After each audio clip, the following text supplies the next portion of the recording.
द्वापर युग का युग धर्म था बड़े बड़े मंदिरों का निर्माण करना और उन मंदिरों में ऐश्वर्यवान रूप से भगवान की पूजा करना, क्योंकि युग के हिसाब से मनुष्यों के धार्मिक गुण आधे हो गए थे और उनकी आयु 1000 वर्ष ही रह गई थी। फिर आया कलयुग, जो कि पाखंड और झगड़े का युग होने के कारण इस युग में आयु 100 वर्ष और फिर घोर कलयुग में 20 वर्ष ही रह जाएगी।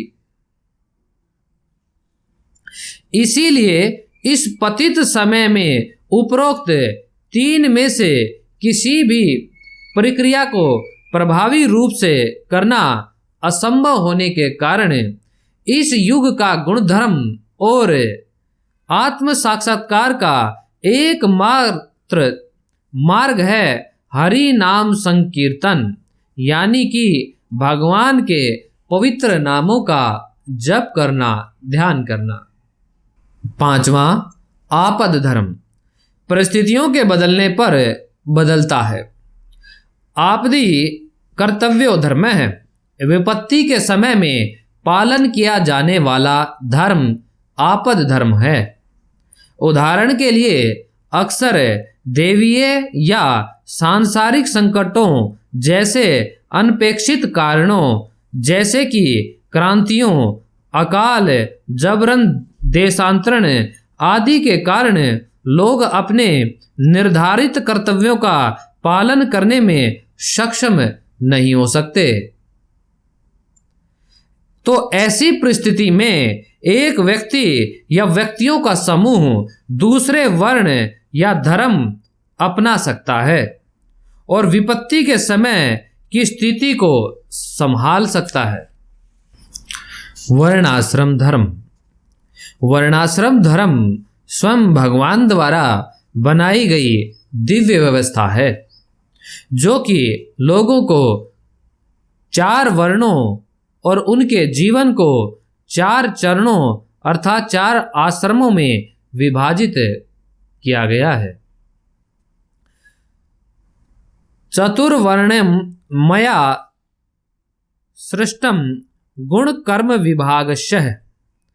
भौतिक प्रकृति के 3 गुणों और उनसे जुड़े कार्यों के अनुसार मानव समाज के 4 विभाजन मेरे अर्थात भगवान द्वारा किए गए हैं। 4 वर्ण ब्राह्मण, क्षत्रिय, वैश्य और शूद्र। 4 आश्रम ब्रह्मचारी, गृहस्थ, वानप्रस्थ और सन्यास। वर्ण धर्म। पिंडे पिंडे मति भिन्ना। हर व्यक्ति अपने अलग अलग प्रकृति गुणों, परिवर्तियों तथा शारीरिक, मानसिक व आध्यात्मिक क्षमताओं के साथ पैदा होता है।